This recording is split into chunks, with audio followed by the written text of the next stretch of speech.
காலையில் தோசைக்கு மத்தியானம் சாப்பாட்டுக்கு ஆகும்னு சொல்லிட்டு இன்றைக்கி ஒரே குழம்பு முருங்கைக்காய் சாம்பார் வந்து வச்சாச்சு. சாம்பார் வைக்கும்போது காலையில் பொங்கல் இந்த மாதிரி ஏதாவது செய்வேன். பட் இன்றைக்கி தோசையை ஊற்றிக்கலான்னு சொல்லிட்டு தோசையை வந்து ஊற்றியாச்சு. வெயிலுக்கு காஃபி குடிக்கிறத விட்டுட்டேன் அப்படின்னு சொல்லியிருந்தேன் இல்லையா, அந்த ஒரு ஆளுக்கு என்னத்த ஃபில்டர் போடுறதுன்னு சொல்லிட்டு ஃபில்டரே போடுறதில்ல காஃபிக்கு. பட் இப்போ மறுபடியும் 2-3 நாளாக வந்துட்டு காஃபி குடிச்சிட்ருக்கேன். பட் ஃபில்டர் போடுறதில்ல. எனக்கு இந்த மாதிரி ஃப்ரெஷ்ஷாக வந்து காஃபி போட்டு குடிக்கிறது வந்துட்டு இப்போ பிடிச்சிருக்கு.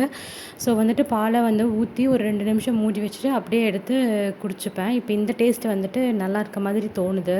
டேம்லலாம் தண்ணி தீர்ந்துச்சு. ஸோ தண்ணி வந்துட்டு வராதுன்னு வந்து சொல்லியிருக்காங்க. ஸோ தண்ணியை வந்துட்டு பார்த்து அளவாக தான் செலவு பண்ணணும். நேற்று காலையில் துவைச்சி போட்ட துணியை சாயந்தரம் வெயிலுக்கு பயந்துட்டு எடுக்கவே இல்லை. ஸோ நைட்டு தான் ஞாபகம் வந்து எடுத்துகிட்டு வந்தேன். நைட்டும் எடுத்துகிட்டு வந்துட்டு மொடப்பட்டுட்டு மடிக்கவே இல்லை. ஸோ அது இப்போ காலையில் தான் வந்துட்டு மடித்து எல்லாத்தையும் எடுத்து வச்சேன். தண்ணி வராதுன்னு சொன்னதுனால இனிமேல் வந்து பார்த்திங்கன்னா கையில் தான் துவைச்சி உப்பு தண்ணியில் தான் வந்து அலசுகிற மாதிரி இருக்கும். உங்கள் ஏரியாலேயும் இப்படித்தானா அப்படின்னு சொல்லிட்டு கீழே கமெண்ட் பண்ணுங்கள். பை.